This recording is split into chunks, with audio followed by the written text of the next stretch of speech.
Hello dear students, तो आज का हमारा पार्ट 2 वीडियो है वेक्टर का। पार्ट 1 में हमने कुछ बेसिक टर्मिनोलॉजी वेक्टर से रिलेटेड, वेक्टर क्या होता है और इससे रिलेटेड टाइप्स डिस्कस करा था और triangle law of vector addition सीखा था।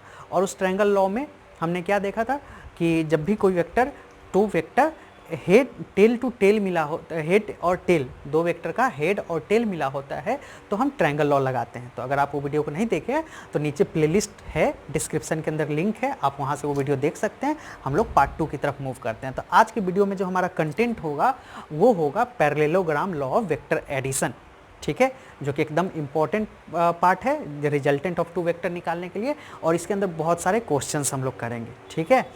चलिए, तो सबसे पहले तो सीखते हैं कि parallelogram law of vector addition होता क्या है।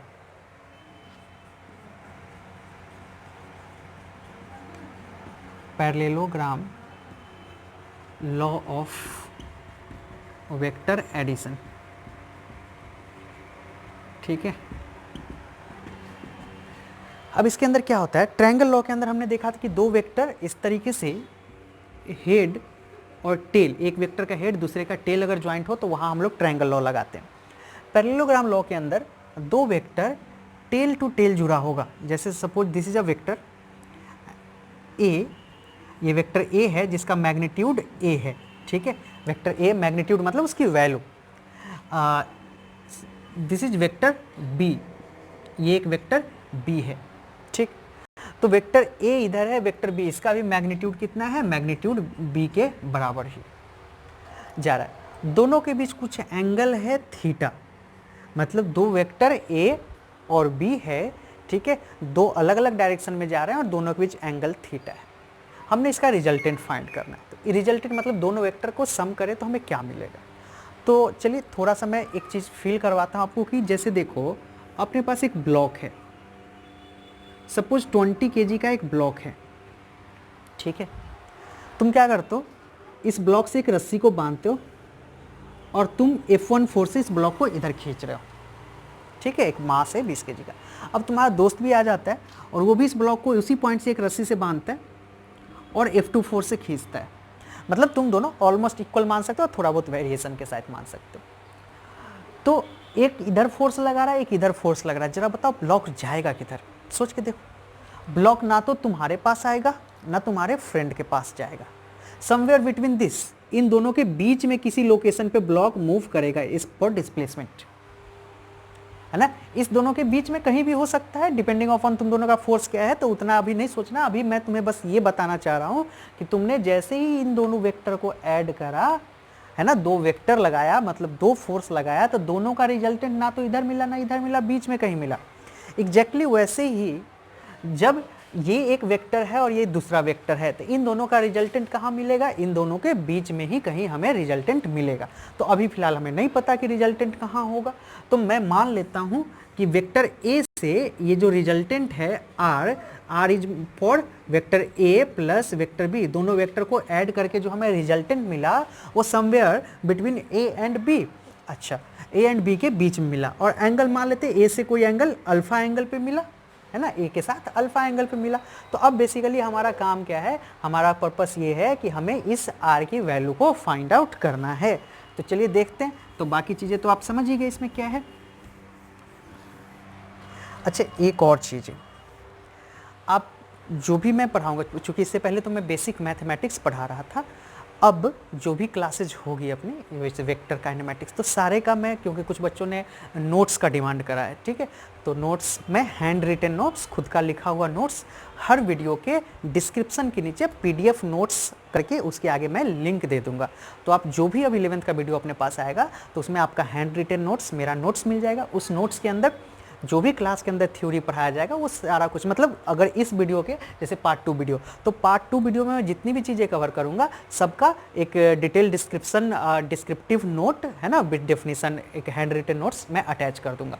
क्वेश्चंस जो क्लास वीडियो के अंदर कराऊंगा वो क्वेश्चंस मैं वहाँ मेंशन कर दूंगा, बट सॉल्यूशन आपको वीडियो से ही देखना। जैसे मान लो कोई क्वेश्चन मैंने कराया, तो कोई क्वेश्चन कराया तो आप उसका यहाँ से सॉल्यूशन देखें, उसमें मैं सॉल्यूशन नहीं दूंगा, जो नोट्स होगा फिर कोई मतलब नहीं रह जाएगा, है ना। मैं क्वेश्चंस लिख दूंगा, आप वीडियो देखे ही हैं, वीडियो के रेफरेंस से फिर उसको सॉल्व करेंगे। तो हर वीडियो में अब आपको नोट्स मिलेगा। तो वेक्टर में जो अपना पहला पार्ट है उसका भी नोट्स और इस पार्ट का नोट्स मैं अटैच कर दूंगा, ठीक। प्लेलिस्ट वगैरह सबका एकदम सेपरेट बना हुआ है बेसिक मैथ्स का, तो आप अच्छे से कनेक्ट रहें और नोट्स भी बनाए। तो प्रॉपर आप क्लासरूम में जैसे पढ़ते हैं ना वैसे आप पूरा करें। मैं नोट्स भी दूंगा, आपको जो भी डाउट है कमेंट्स के अंदर जरूर पूछे। तो देखिए r equal to vector A plus vector B, ठीक है। अब हमने निकालना है तो हम क्या करते हैं यहाँ पे देखिए यहाँ पे मैं क्या करता हूँ, ये b है ना, तो मैं इसको पैरेललोग्राम लॉ है तो मैं इसको पैरेललोग्राम बनाता हूँ कुछ ऐसा। तो पूरा एक्यूरेट तो नहीं हुआ, चलो थोड़ा सा और ऐसे करता हूँ। ये b है तो ये भी b है, ठीक है। मतलब इसके पैरेलल में एक और लाइन बनाया डॉटेड लाइन से जिसकी वैल्यू b है, ठीक है। अब यहाँ से क्या करता हूँ, यहाँ से एक परपेंडिकुलर डालता हूँ और यहाँ से ऐसे एक्सटेंड करता हूँ। मैंने ये कंस्ट्रक्शन का पार्ट किया है, ये एक परपेंडिकुलर डाला, एक्सटेंड किया। जरा देखो ए को थोड़ा मैंने क्या किया, ए को यहाँ तक एक्सटेंड करा है, ठीक है। वेक्टर ए का मैग्नीट्यूड जो है वो यहीं तक वेक्टर ए है जिसको मैंने इतना एक्सटेंड करा, ठीक। कंस्ट्रक्शन समझ आया। और इसके पैरेलल मैंने एक लाइन ड्रॉ करा यहाँ से पहले। तो यहाँ बी और ए के बीच एंगल कितना है, theta. Theta is angle between vector A and vector B. Vector A और वेक्टर बी के बीच एंगल है थीटा, ठीक। अब चलो तो यहाँ भी देखो तो ये भी क्या है, ये बी है और ये ए है, तो क्या ये एंगल भी थीटा होगा, क्योंकि ये ए ये बी, एंगल थीटा होगा। समझे इस बात को। चलिए अब थोड़ा सा एक चीज़ इधर देखो साइड में, इस ट्रायंगल को मैं यहाँ थोड़ा जूम आउट करके मैं तुम्हें दिखाता हूँ। ये थीटा रहा, ये बी रहा, ठीक है, और ये एक्सटेंडेड रहा है ना बी वेक्टर ए को जो मैंने एक्सटेंड किया। तो इस ट्रायंगल को मैं यहाँ दिखा रहा हूँ। पर्पस क्या है देखो, बेसिकली हमें क्या निकालना है इस ट्रायंगल से। हम अगर हमें ये बेस है, ध्यान से देखो तो this is base and this is perpendicular. ये परपेंडिकुलर है और ये हाइपोटेन्यूज हो जाएगा, ठीक है। राइट एंगल ट्रायंगल से देखो तो अगर मैं इस ट्रायंगल में तुम्हें साइन थीटा की वैल्यू लिखने जाऊं तो साइन थीटा की वैल्यू क्या लिखोगे, परपेंडिकुलर अपॉन हाइपोटेन्यूज लिखोगे क्या। परपेंडिकुलर अपॉन हाइपोटेन्यूज जब आप लिखेंगे तो बताइए यहाँ पे क्या है, साइन थीटा। परपेंडिकुलर कौन है, परपेंडिकुलर को मैं पी बोल देता हूँ, है ना, फिलहाल परपेंडिकुलर को पी बोल देता हूँ, है ना। और तो sine theta equal to P by hypotenuse कौन है, हाइपोटेन्यूज बी है जिसका मैग्नीट्यूड कितना है, बी के बराबर है। तो यहाँ बी मान लेता हूँ।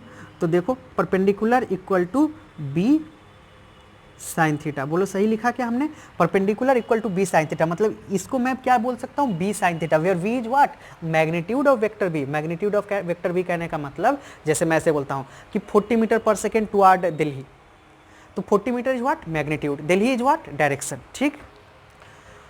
तो perpendicular equal to B sine theta, तो इस लाइन को मैं बी साइन थीटा बोल सकता हूँ क्या। उसी तरीके से मुझे ये चाहिए। अब इसी में मैं कॉस थीटा की वैल्यू तुम्हें बोलूँ तो तुम क्या बोलोगे, कॉस थीटा इक्वल टू पूरा का पूरा मैं लिखता हूँ बेस अपॉन हाइपोटेन्यूज। हाइपोटेन्यूज कितना है, बी के बराबर। तो बेस इक्वल टू क्या लिखोगे, base equal to B cos theta, base equal to B cos theta, ठीक है। तो जरा बताओ ये जो छोटा सा पार्ट है, ये छोटा सा पोर्शन अपने पास है जिसकी वैल्यू कितना आया, बी कॉस थीटा। तो ये मैंने तुम्हें समझाने के लिए यहाँ साइड में इतना करा है। तो ये क्या हो जाएगा, बी कॉस थीटा। क्लियर। अब आ जाओ, ये हमने इतना करा। अब हमें क्या निकालना है, ये देखिए मैं ओ एक्स और वाई की बात करता हूँ। ये ओ एक्स वाई इज व्हाट, एक राइट एंगल ट्रायंगल है क्या जिसका 90 डिग्री ये है। तो देखो ओ एक्स वाई इन बोल सकता हूँ triangle O X Y, right angle triangle. Right angle triangle है ओ एक्स वाई। अब इस राइट एंगल ट्रायंगल में हम क्या लगाना है, पाइथागोरस थ्योरम। पाइथागोरस थ्योरम क्या होता है, बेस का स्क्वायर परपेंडिकुलर का स्क्वायर इक्वल टू हाइपोटेन्यूज का स्क्वायर। तो देखो पाइथागोरस थ्योरम,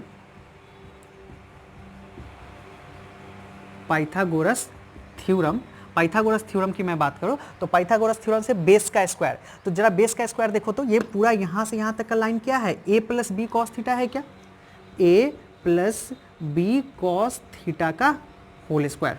नहीं हुआ, यहाँ ये पूरा लाइन डिस्टेंस चाहिए ना अपने को। तो ये डिस्टेंस क्या है, ए है ना, इस डिस्टेंस ए है और एक्स्ट्रा जो इतना छोटा सा है वो क्या है, बी कॉस थीटा। तो ये पूरा डिस्टेंस क्या है, A plus B cos theta. तो that is A plus B cos theta is what, base का स्क्वायर प्लस परपेंडिकुलर का स्क्वायर, परपेंडिकुलर कौन, बी साइन थीटा, तो बी साइन थीटा का square equal to what, hypotenuse का square, तो hypotenuse कौन है, आर, रिजल्टेंट। तो मैं रिजल्टेंट यहीं पे लिख देता हूँ साइड में, रिजल्टेंट। तो रिजल्टेंट इज इक्वल टू क्या करोगे, ए प्लस बी कॉस थीटा का, अच्छा रिजल्टेंट का स्क्वायर है ना, तो रिजल्टेंट का स्क्वायर कर लो, ठीक है। A plus B cos theta का होल स्क्वायर, नहीं इसको ए प्लस बी के होल स्क्वायर पे मैं ब्रेक करूँ, A square plus B square plus 2ab, A square plus B square, देखो बी स्क्वायर में इसका स्क्वायर करो तो B square cos square theta हो जाएगा क्या, प्लस 2ab कॉस थीटा, ठीक है, plus 2ab cos theta, A square B square plus 2ab cos theta, plus B square sine square theta मैं बोल सकता हूँ। अब जरा देखो, A square plus 2ab cos theta plus, इन दोनों टर्म को देखो, इन दोनों टर्म से मैं अगर बी स्क्वायर कॉमन ले लूँ, इन दोनों टर्म से बी स्क्वायर मैं कॉमन लेता हूँ, तो अंदर क्या बचेगा, sine square theta plus cos square theta, इन दोनों टर्म से देखो, और sine square theta plus cos square theta क्या होता है, 1 होता है क्या, तो रिजल्टेंट का square is equal to A square plus, इन दोनों को मैं सॉल्व करूँ तो sine square theta cos square theta 1 हो गया, तो B square plus 2ab cos theta, यहाँ से मैं स्क्वायर हटा दूंगा तो इधर अंडर रूट चढ़ेगा क्या, A square plus B square plus 2ab cos theta, this is resultant. तो इस फॉर्मूले को ना आपको नींद में भी नहीं भूलना है, ये इतना इंपॉर्टेंट फार्मूला है, और दूसरी बात कि इतने क्वेश्चन इस पे बेस्ड तुम्हें मिलेंगे ना पूरे फिजिक्स के अंदर कि भूलोगी नहीं, A square plus B square plus 2ab cos theta, this is what, दो वेक्टर को मैं जब ऐड करा, दो वेक्टर को कैसा, जो वेक्टर टेल टू टेल मिला हुआ है तो मैंने ऐड करा, तो रिजल्टेंट मतलब मैग्नीट्यूड, दो वेक्टर का मैग्नीट्यूड, इसको रिजल्टेंट भी बोलते हैं आप, मैग्नीट्यूड ए स्क्वायर मतलब पहले वाले वेक्टर का मैग्नीट्यूड का स्क्वायर, दूसरे का 2ab cos theta, where theta is angle between the two vector, ध्यान रखिएगा। अब एक और चीज, वेक्टर है, और वेक्टर सिर्फ मैग्नीट्यूड के साथ खत्म नहीं होता है, दिस रिजल्टेंट इन व्हाट, यहाँ मैं ऐसे बोल सकता हूँ, वेक्टर लगा के मैग्नीट्यूड लगा सकता हूँ, मतलब रिजल्टेंट का मैग्नीट्यूड है, लेकिन वेक्टर सिर्फ मैग्नीट्यूड के साथ नहीं, magnitude as well as direction चाहिए, तो हमने तो अभी सिर्फ मैग्नीट्यूड निकाला है, डायरेक्शन क्या होगा, तो हमने डायरेक्शन भी फाइंड आउट करना होगा। तो आप एक बार इसका स्क्रीनशॉट ले लो, वीडियो पॉज करके, मैं इस पोर्शन को मिटा रहा हूँ डायरेक्शन के लिए, ठीक है, इस पोर्शन को मैं मिटा रहा हूँ, ये आपके समझने के लिए मैंने बताया था कि मैंने क्या ज्योमेट्री यूज करा है, तो आप वीडियो पॉज करके आप किसी भी इंस्टेंट पे इसका स्क्रीनशॉट ले लिया करो। अब बाकी नोट्स तो तुम्हें मिल ही जाएगा डिस्क्रिप्शन के अंदर, वहाँ पूरा डिटेल में लिखा हुआ। तो देखिए यहाँ होगा, यहाँ देखिए, अब हमने को चाहिए क्या, tan अल्फा, उसी ट्रायंगल में OXY ट्रायंगल में हमें tan अल्फा की वैल्यू चाहिए, tan alpha is what, perpendicular upon base, tan theta is perpendicular upon base, perpendicular क्या है, b साइन थीटा, बेस क्या है, a plus B cos theta, हो गया, this is tan alpha, this is angle. तो कभी भी आपके पास दो वेक्टर का पूछे तो आप उस वेक्टर का रिजल्टेंट ऐसे बताओगे, और एंगल पूछेगा तो v sine theta upon a plus B cos theta, ठीक है, परपेंडिकुलर अपॉन बेस। तो इस फॉर्मूले को आपको भूलना नहीं है, ठीक। तो एक बार आप पूरे बोर्ड का स्क्रीनशॉट लो, फिर इसमें कुछ स्पेशल केसेस करेंगे, ठीक है, मैं साइड हो रहा हूँ, आप करो स्क्रीनशॉट।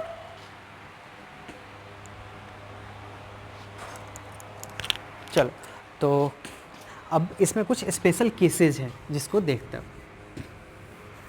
स्पेशल केसेज में मैं फॉर्मूले को यहीं छोड़ता हूँ, 3 केस बेसिकली मैं बताऊंगा आपको। केस 1,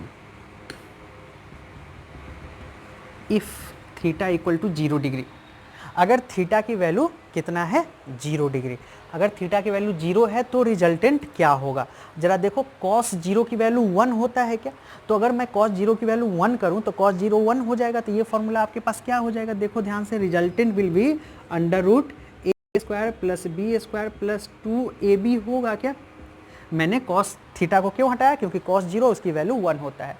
तो जरा देखो, resultant is equal to a plus B का होल स्क्वायर बोल सकता हूँ क्या, a प्लस बी का whole square, a square B square plus 2ab, तो रिजल्टेंट इक्वल टू, अब ये स्क्वायर है, रूट से बाहर आके क्या हो जाएगा, स्क्वायर हट जाएगा, अगर मैं रूट हटाऊंगा तो स्क्वायर हट जाएगा।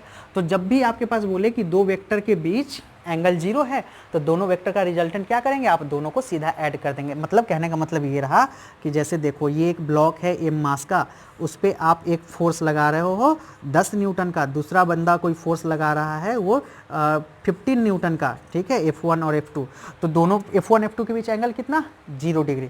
तो नेट फोर्स क्या बोलते हैं आप, F net is equal to what 25 newton. ये ब्लॉक कितना फोर्स फील करा 25 न्यूटन, समझे। तो बेसिकली ये थोड़ा थोड़ा मैं फिजिक्स से भी इसको रिलेट करता चलता हूँ, बाकी तो एनएलएम के अंदर हम लोग पूरे डेप्थ के इसके साथ इसको पढ़ेंगे ही, ठीक है। तो अब आते हैं हम लोग केस 2 पे। Case 2, if theta equal to 180 degree, अगर थीटा 180 डिग्री हो तो कॉस 180 का वैल्यू कितना होता है, कॉस 180 का जो वैल्यू होगा वो -1 होता है, कॉस 180 का वैल्यू -1। तो जरा रिजल्टेंट की वैल्यू देखिए क्या आ जाएगा, √a² plus b² minus 2ab आएगा क्या, कॉस 180 -1, तो ये प्लस वाला साइन क्या हो जाएगा, माइनस के साथ हो जाएगा। तो इसको मैं ऐसे बोल सकता हूँ √a plus a minus b का होल स्क्वायर बोल सकता हूँ। तो रिजल्टेंट इक्वल टू, ये रूट हटाऊंगा तो a माइनस b आ जाएगा बाहर, ठीक। तो जब दो वेक्टर एक दूसरे के अपोजिट 180 डिग्री पे एक्ट करेगा तो अपन रिजल्टेंट ऐसे निकालेंगे। चलो इसको भी मैं थोड़ा फिजिक्स से रिलेट करता हूँ। कहाँ रिलेट कर दूँ, देखो यहाँ पे ये इधर से सपोज किसी ने 15 न्यूटन फोर्स लगाया एम मास के ब्लॉक पे, ये कोई दूसरा बंदा है जिसने आके 10 न्यूटन फोर्स लगाया, इस पे नेट फोर्स कितना बोलते हो, 5 न्यूटन एक्ट करेगा या नहीं करेगा, बोलते हो ना इस पे नेट फोर्स। इस केस में आपने दोनों फोर्स F1 F2 मिलकर कितना हो गया 25 न्यूटन, लेकिन इस केस में 15 और 10 मिलकर कितना हो गया 5 न्यूटन। क्यों बोला, देखो F1 इधर F2 इधर, दोनों के बीच एंगल कितना 180 डिग्री, 180 डिग्री तो रिजल्टेंट कैसे होता है 15 - 10 दैट इज 5 न्यूटन, ठीक है। और जिधर बड़ा वाला फोर्स है उस डायरेक्शन फोर्स एक्ट करेगा। तो देखो 180 डिग्री पे आते ही 15 और 10 मिलकर कितना हो गया 5 न्यूटन, 0 डिग्री पे 15 और 10 मिलकर वेक्टर में क्या हो गया 25 न्यूटन। तो इसीलिए हम लोग रिजल्टेंट अलग होता है, क्योंकि 15 + 10 यानी 15 + 10 25 भी होगा, 15 + 10 5 भी होगा, डिपेंड्स अपॉन एंगल, ठीक। एक और केस मैं करता हूँ, थर्ड केस में मैं थीटा को 90 डिग्री लेता हूँ।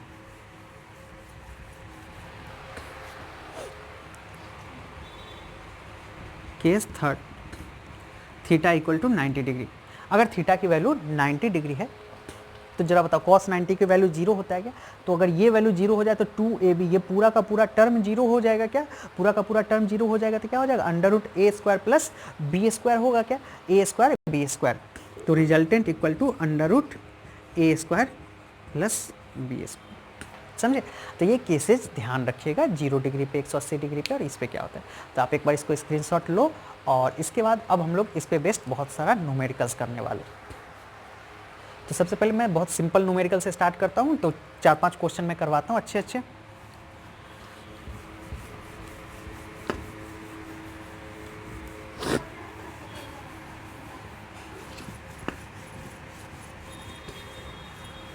तो एक तो मैं सिंपल फार्मूला की प्रैक्टिस के लिए आपका लेता हूँ, एक क्वेश्चन जस्ट आपके लिए फार्मूला का प्रैक्टिस, एकदम गरीब टाइप सवाल।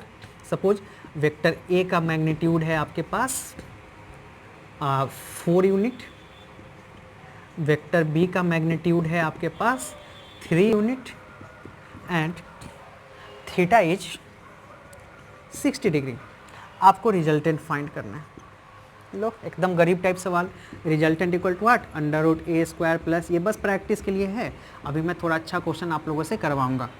क्या करोगे, देखो a² 4 का स्क्वायर प्लस 3 का स्क्वायर प्लस 2 × 4 × 3 × cos 60 का वैल्यू 1/2, 2 से 2 कटेगा, क्या बचेगा 16 + 9 + 12, ठीक है। कितना आ जाएगा ऐड करके 16 + 9 आ जाएगा 25, 10 आ जाएगा 35, 37 आ जाएगा √37 यूनिट, √37 यूनिट।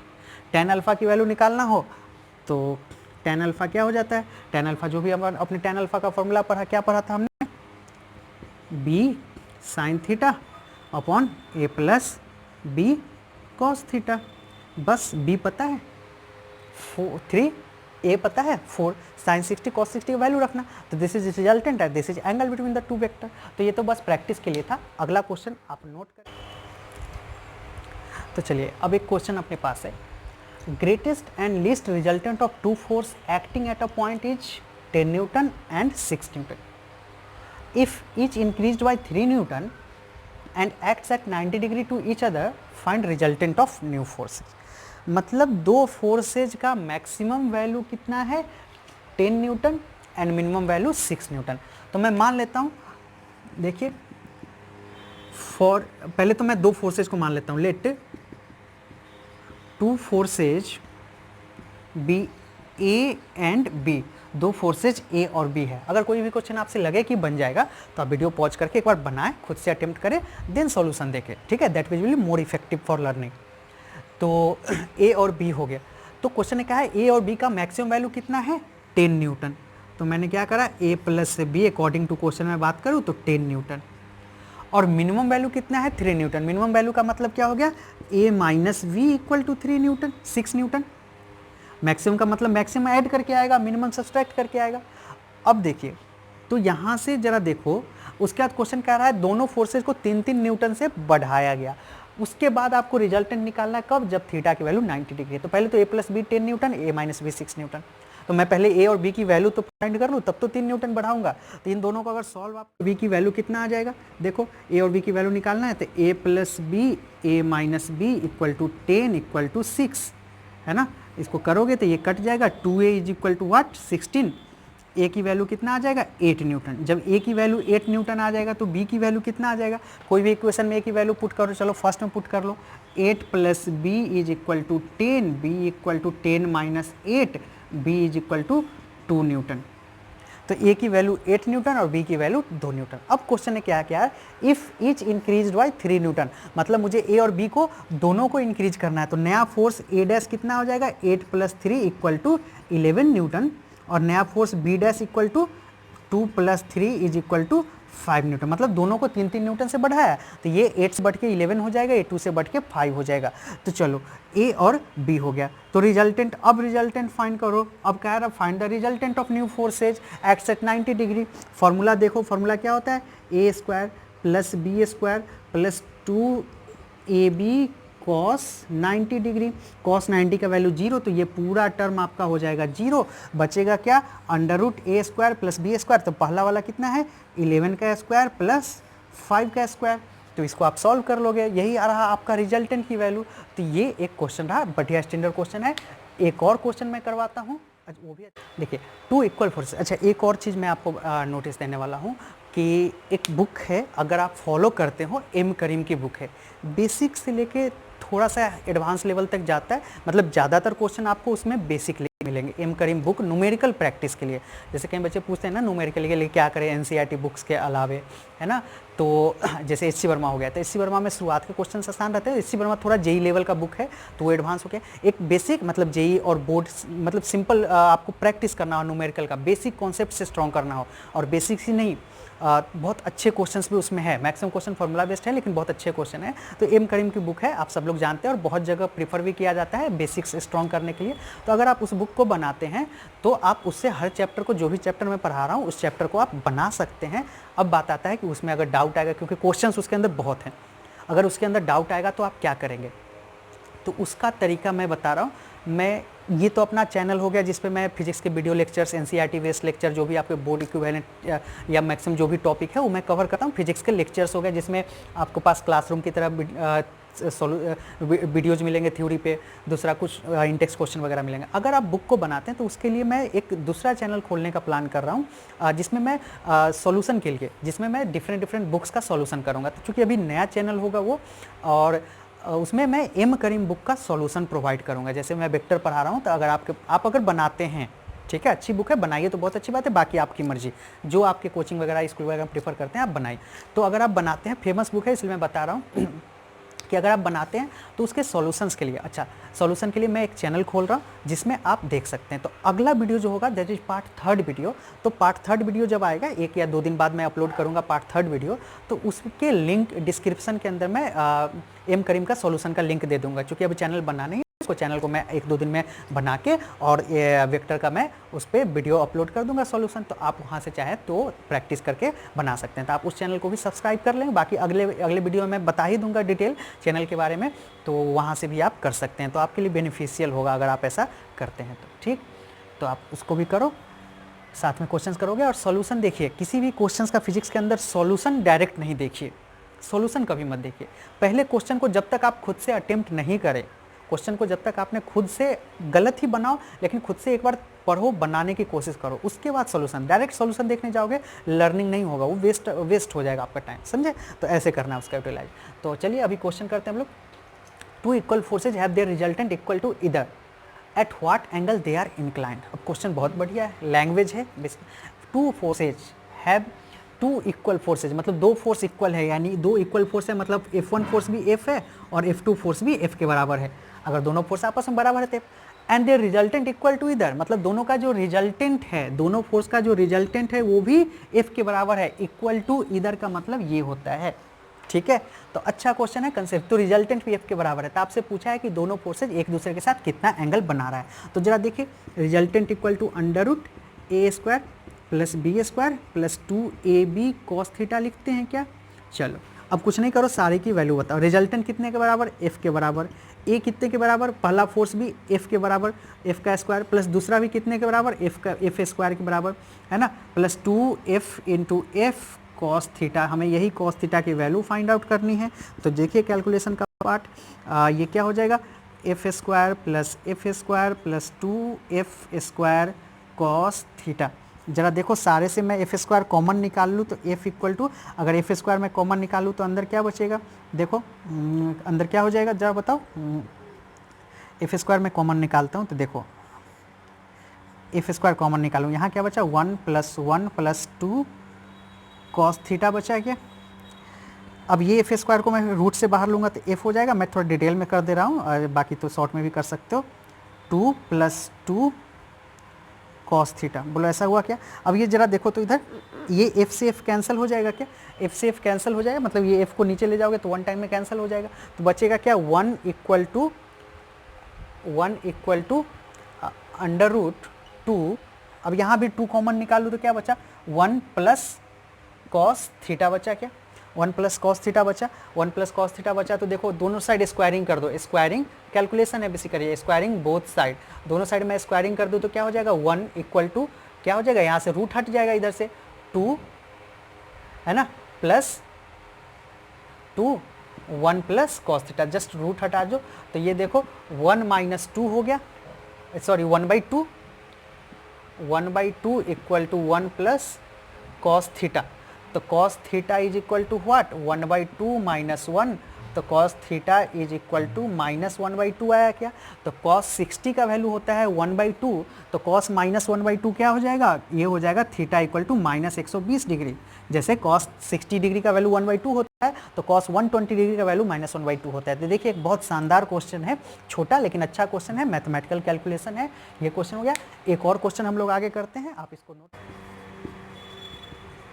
चलिए, तो इस क्वेश्चन में आपके पास फिगर दे रखा है, आपको रिजल्टेंट फाइंड आउट करना है। तो अगर आप बना सकते हो तो एक बार वीडियो पॉज करके बनाओ, फिर मैं बताता हूँ। चलो, तो होप आपने अटेम्प्ट कर लिया हो। तो देखिए मैक्सिमम बच्चे इस क्वेश्चन को कैसे करते हैं, सीधा फॉर्मूला उन्हें रटा हुआ है, अंडर रूट ए स्क्वायर, तो पहला फोर्स का 100 न्यूटन, दूसरे का भी 100 न्यूटन, और तीसरा फोर्स कितना हो गया? तीसरा 2 इंटू ए बी 100 इंटू 100, और करके क्या करते हैं? कॉस 60 डिग्री करते हैं, जो कि गलत है। ये गलत है। आपने मैक्सिमम बच्चों ने यही करा होगा कि पहले वेक्टर 100 न्यूटन, दूसरा वेक्टर भी 100 न्यूटन, थीटा 60 डिग्री, तो लो A square B square 2ab cos 60 degree. गलत है, गलत है, गलत है। कैसे गलत है? ध्यान से देखिए, मैंने क्या बताया था कि पैरेललोग्राम लॉ, ये क्वेश्चन देने के पीछे पर्पस यही था। अगर सिंपल, उतना सिंपल होता, मतलब सिंपल तो है ही, लेकिन एकदम से ऐसा क्वेश्चन थोड़ी दूंगा कैलकुलेशन बेस्ड 11वीं क्लास में कि लो भैया ए बी थीटा की वैल्यू कैलकुलेट करो, ऐसा तो क्वेश्चन कोई देगा नहीं आपको। हमने क्या पढ़ा? पैरेललोग्राम लॉ तब भी लगाएंगे जब दो वेक्टर टेल टू टेल मिला हो। जरा इन दोनों वेक्टर को देखिए, तो एक वेक्टर इधर जा रहा है, दूसरे वेक्टर का हेड, मतलब यहाँ पे क्या है? एक वेक्टर का टेल और दूसरे वेक्टर का हेड मिल रहा है। डायरेक्ट पैरेललोग्राम नहीं लगा सकते। तो वेक्टर में एक बात याद रखिएगा, वेक्टर में हमें एक चीज़ की फ्रीडम है, वो क्या? वेक्टर की पैरेलल शिफ्टिंग कर सकते हैं। ध्यान रखिएगा, पैरेलल शिफ्टिंग का मतलब क्या है, बिना डायरेक्शन चेंज किए आप वेक्टर को ऊपर नीचे दाएं बाएं किसी भी डायरेक्शन में ले जा सकते हैं। सपोज ये वेक्टर इस डायरेक्शन में जा रहा है तो मेरी मर्जी होगा तो मैं इस वेक्टर को ऐसे कर दूं। देखना ये पेन का जो ये है, अगर ये डायरेक्शन बता रहा है तो ये डायरेक्शन नहीं बदलना चाहिए, मैं ऐसे ले जा सकता हूँ, इसको नीचे ले जा सकता हूँ। नीचे ले जाना डायरेक्शन बदला क्या, नहीं, ऐसे नहीं कर सकते। ये नहीं कि इस वेक्टर को उठा के ऐसे ले गया, ऐसे ले गया तो वेक्टर इधर जा रहा है, फाइनली डायरेक्शन तुम्हारा इधर आ गया। ये पैरेलल शिफ्टिंग नहीं है, पैरेलल शिफ्टिंग ये भी नहीं है, ऐसे ले गया है। आप पीछे ले जाओ, मैं पीछे ले गया तब भी इसका डायरेक्शन बदला क्या, डायरेक्शन वो भी वही है। मैं आगे लेके जा रहा हूँ, डायरेक्शन अभी भी वही है। तो पैरेलल शिफ्टिंग का ये मतलब, तो वेक्टर हमें पैरेलल शिफ्टिंग की आज़ादी देता है, तुम अपनी मर्जी से जितना मर्जी पैरेलल शिफ्टिंग कर लो। तो इस वेक्टर पे हमें पैरेललोग्राम लगाने से पहले हमें क्या करना होगा, इसको टेल टू टेल ज्वाइंट करना होगा। टेल टू टेल ज्वाइंट करने के लिए जरा देखो तो, इस वेक्टर को मैं ऐसे कर दूँ, आगे की तरफ पैरेलल शिफ्टिंग कर दूँ, मतलब यहाँ से उठा के ऐसे रख दूँ, कोई फर्क नहीं पड़ता, डायरेक्शन वही है। जब मैं इस तरह ऐसे रखा तो अब हमारा फॉर्मूला जब लगाएंगे, अब मैं जब फॉर्मूला लगाऊंगा तो देखो resultant equal to √a² plus b² plus 2ab cos theta. तो a की वैल्यू 100 का स्क्वायर, b का वैल्यू 100 का स्क्वायर प्लस 2 इंटू 100। अब बात आती cos थीटा, तो theta is what, angle between the two vector. तो अब हमारा दूसरा वेक्टर यहाँ आ गया, तो दूसरा वेक्टर और पहले वेक्टर के बीच एंगल ये रहा, ना कि 60 डिग्री। तो ये टोटल 180, तो ये कितना हो गया 120 डिग्री। बस यही एक लॉजिक था इस क्वेश्चन में। मैक्सिमम बच्चे ऐसे क्वेश्चन में क्या करते हैं, ये सॉल्व करें। अच्छा ये ऑब्जेक्टिव क्वेश्चन होता तो फर्स्ट ऑप्शन पे ही आपको ये सॉल्व करके जो आंसर आता ना आपका फर्स्ट ऑप्शन पे होता, आप सॉल्व करते, या आगे आंसर टिक मारते और आता नंबर कितना -1।